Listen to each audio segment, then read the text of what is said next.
my boys? We have a double upload video today, a double upload day, right? And so this one will probably be going up first because it's going to be shorter to edit. But we're going to be talking about what are the sanctioning bodies and why do they need funding, right? So it's a really interesting topic, right? A more business model and maybe a little bit political, I guess you could say, but I'm not really focusing on boxing today. I have a video coming out later today. We're going to be talking about Terrence Crawford. Was he wrong? Was he right? But let's get straight into this one. Let's take a look at some of these sanctioning bodies and why they may need funding. This is high-speed chess. That's what you're watching. So, if you guys are unaware, the four sanctioning bodies, the four major ones, we have the WBO, we have the WBA, we have the IBF, and then we have the WBC, and this is the one Terrence Crawford is in the big dispute with right now. First thing is first. These are companies, right? Is the WBO, which is organization, WBC is the council, IBF is federation, and WBA association, right? So they're all companies, right, to some regards. And so I don't know how to tell you this, guys, but it takes this thing to operate a company we call money. And so they do need money to operate. Now we're going to get to the bottom of how much money would they possibly need and where's the money going and all these different things. So we'll get into all of that. But first things first, these are companies, right? So when you have, let's say, it's not the best website.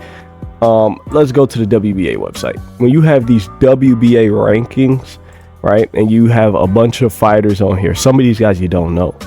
Joseph Goodall, I know some of these guys. This guy Artem, all right. They are, I'm assuming they're either watching these fights, they're investing and putting money into these fights, or they're sending, recruiters out there to go and watch them. Not all of these fights are televised, so there is a bit of a fee there for these different representatives for the WBA or whatever to go out there and watch these fights, right? So let's say WBA Africa rankings, right? Really, we don't know any of these fighters. I don't believe any of these fighters are going to be on pay-per-view or televised, maybe even nationally. So the WBA, I'm assuming, I don't know all the key details. The WBA has representatives. They, send them to events to watch and rank these guys, and that could be kind of costly, right? The plane tickets and the hotel rooms and all that good stuff. They probably reimburse them for, maybe mileage in terms of if they're using their personal car at times. They probably reimburse them for stuff like food. If you guys have worked for a company, you know what I'm saying here. That is the first thing, the rankings. And then it takes people to actually sit here. I'm assuming it's a good amount of people that sit here and actually rank them in order of who should get the next title shot. And there's a bit of there's a bit of corruption, right? If Eddie Hearn says, look, I'm gonna slide you 50,000, can you slide Conor Ben up the rankings real quick, right? So there is a bit of corruption. I'm not here to stand with or against the sanctioning bodies. I'm here to tell you guys, I said this in my video, you'll see later, I'm with you guys. I'm not with the WBA or the WBC. I'm not with Terrence Crawford. I'm with you guys as fans. And I want to make sure we all can kind of collectively come together and maybe get a better grasp on what the hell is going on in this sport we love. All right. And so there's a lot of stuff, right? They have a newsletter, right? It doesn't cost a ton of money, but they have somebody who's actively writing a newsletter and sending it out to whoever signs up for it. That stuff costs money. Just little teeny tiny stuff you don't really consider when running a corporation, right? They have people who write articles, right? I'm assuming these articles are all written by the WBA, right? This guy, I don't know, whatever. This guy is, I'm assuming, working for the WBA. He's covering Lara versus Johan Gonzalez, and he wrote an article. That guy has to get paid somehow, and it's unfortunately gonna be through sanctioning fees. Another big thing is the actual physical titles. I'm not sure how much they cost, but they cost well into the tens of thousands of dollars. I want to say, we can actually look this up real quick. I want to say the WBO title cost a decent amount. It's a WBO title made. I don't know what to look up here. Yeah, so right, we'll watch this quick video. Please don't take my video down. Right, Science Channel, guys, please go watch Science Channel. Don't take my video down. So the IBF, like, these things take a lot to be made. Like they're hand sculpted. They have real jewels in them. They're not cheap. It's some of the best handwork you can get in boxing. I don't know if we can actually get a price here. Don't know if we can actually get a price. Let me see. Did anybody in the comments put a price tag? No. Okay. But yeah, like once again, very teeny tiny stuff you don't think about. Like I said, in my video later today, I think people think that the sanctioning bodies are just like for people who wake up one day and say, hey guys, we're going to start making titles and we're just going to start giving them to world champions. No. So, like, aside from the world champions, like I said, there is, the WBA is a great example. I have friends over in Asia and they tell me, like, they have WBA Asian titles and, more regional titles. This isn't just a world, the WBA just doesn't only do world titles, right? So yeah, right here you have the WBA Continental America Super Lightweight title, WBA Continental America Super Welterweight title, right? They have a whole schedule of different things. WBA Continental Americas again, WBA Continental, WBA Mediterranean. So there's a lot that goes into it. Not to mention they have a website. It costs money to even, have a website and have the servers up and running. Right, as we keep going on, you guys, I hope you guys can slowly see how these different expenses slowly start to tack on and why these sanctioning bodies need a decent amount of money. Now, I'm not saying the money they need is justified, but I hope you understand, because I know some guys are like, why do you have to pay? Why do you have to pay? Why do you have to pay? And maybe we'll even talk about that as well. They do amateur boxing events, right? But the biggest one, we also have the IBF here, in which you can become a member and you can even donate, which is a big thing, and you can help retired boxers. And it seems like the IBF has a scholarship fund, which I believe, the IBF, when they get a huge check for $100,000, I don't think they're just pocketing it all. It's probably also going to their scholarship fund. How much, I couldn't tell you. I could not tell you, but there's a lot. There's a lot that goes into this. They even have a scholarship application. Child grandfather of IBF member in good standing for a minimum of 3 years. Okay. Graduating senior from high school, has been accepted to an acceptance school. Transcript. So, like, it seems pretty dope. I'm always here for the scholarships. I'm always here for giving the kids opportunities. I was fortunate enough to go to college and come out debt free. And so I'm always going to be there for the scholarships. That's going to be my bias for today. And then when you get to the WBC, which is the biggest sanctioning body, it's the most recognized, it's the most influential, and it's the one Terrence Crawford's having the dispute with because he didn't want to pay the $300,000, which would be a 60% of his purse. I'm not saying he's wrong or right. I'm just making sure we got all the details. And so I looked on here a bit. This is a big thing about the WBC. They have a lot of different federations under them. A lot, right? And I'm not too deep into these things, but the WBC is covering basically the entire globe in terms of boxing.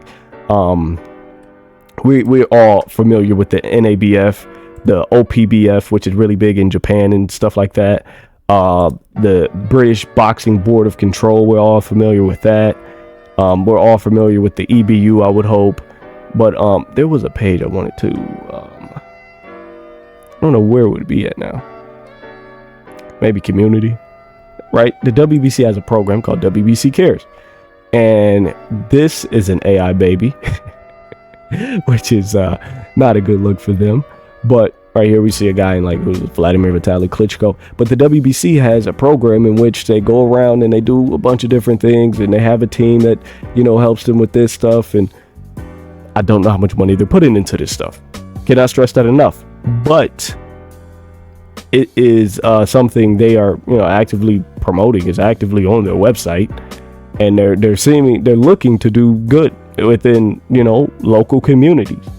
And I'm assuming a lot of this money is going to come from really their only source of income, which is fighters' purses and sanctioning fees, which you could also donate to this, you guys, if you were interested, right? They have a bunch of different things. They have a bunch of different programs. The clean boxing program. I don't know what this weight management program is. Yeah, I don't know what this is, but let's see, clean boxing program. Yeah, nothing much. And then they have one for the founder of the WBC. The fund is a lasting tribute to his unwavering commitment, provides vital financial support and resources to champion boxers and those who have made significant contributions to the sport, ensuring their well-being and acknowledging their remarkable dedication within the world of boxing. So you guys can kind of paint the picture on just how important sanctioning fees may be for these sanctioning bodies, right? The money isn't just going in the toilet. The money, I'm assuming it's just not going towards the top, towards the president. It seems like the money's going a lot of different places. Is it justified? Is it not? I'm going to always leave that up for you guys to discuss with your friends, right? So you talk to your friends, you guys talk to yourself. I don't care. Do you think Bud was justified? Do you think the sanctioning bodies are justified? Now, what do the what are the guys called? What do the fighters get in return for these things, right?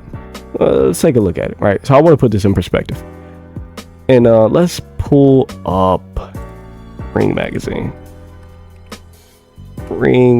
This is Johnny Beck. We need to see the rankings, right? So let's pull up a fighter and maybe Carlos Adames. Carlos Adames is a solid fighter. We're all aware of who Carlos Adames is. The thing is here, Carlos Adames doesn't get the purse he's getting if he does not have that WBC belt, right? Let's do a guesstimate, right? Let's say Carlos Adames makes $1 million. So that's 10, 100,000, 10,000, 100,000, million, right? Let's say he makes $1 million a fight. And realistically, he gives the WBC 3%, so it would be 0.97. So he takes home 970,000. He gives them 30,000. Yeah, okay. So he takes home 970,000, give them 30,000. $30,000, Jerry. That's a lot of money, right? For anybody, that's a lot of money. But you could also argue that, let's say 1,000, 10,000, 100,000, million. Okay. You could also argue that without the WBC title around his waist, he loses value as a fighter, especially in his promoter's eyes. Who is he signed with? PBC are saying, well, you are a good fighter. You're a great fighter, Carlos Adames. But the best way the biggest marketing tool we were using for you was that you are a WBC champion and you had the opportunity to unify your go undisputed. That was the biggest marketing tool behind you. So now that you aren't champion anymore, your purse is going to go down. Let's say we're going to cut your purse down, I don't know, 70%. So now you're only bringing home 700,000. So you could argue the WBC is indirectly giving him an extra 300,000 on top of the purse he is typically getting. I hope this is making sense to a lot of you guys. I'm not saying this is just like true numbers here. I'm not saying this is 100% true, but I hope you guys can understand how becoming champion can do, amazing things for a fighter's career, especially financially. And in some instances, maybe Terrence Crawford feel like he doesn't fit under this umbrella any longer. Maybe he feels like he's above and beyond the belts. But in a lot of instances, fighters wouldn't be able to make the money they typically make if they were not a champion, right? So let's pull up a fight in, let's say, David Benavidez versus David Morrell Jr. Right, this was a great fight. But when you look at the fight, there's no titles. It's always going to be harder to promote these fights when there's no titles on the line, right? There's no titles here. You know, there's no big drawing point here. But let's look up a Canelo versus Charlo. So you look up Canelo versus Charlo, all right? They don't have it on here either. But let me see. It was a point in time. Undisputed. It's got to be a picture. Okay, yeah, here we go. So there was a point in time where there's all these different titles in the picture, and PBC can promote this fight as this big undisputed title fight, right? And that is a big drawing point for a lot of fans. Let's look at Canelo versus Crawford, right? Another undisputed title fight. Let me see. There was another picture. Maybe the face-off. All right, so we have the lineal title. They didn't really use the belts in the promotion of this fight. That's actually kind of weird. But, you know, that's how a lot of fights are being built up, right? These fighters are big and known, and so you're going to see it, you know, a lot less when you have these huge fighters in Canelo and Crawford. But I don't even know what would be another example. Let's see, does Navarrete, I don't know how to spell Navarrete, versus Nunes, do they have a poster out yet? I don't think they do. But I hope you guys can understand what I'm saying here. Emmanuel Navarrete versus Sugar Nunes is a good fight. That's a really good fight. This fight wouldn't be intriguing as much to me and to many fans if it wasn't a unification bout, though.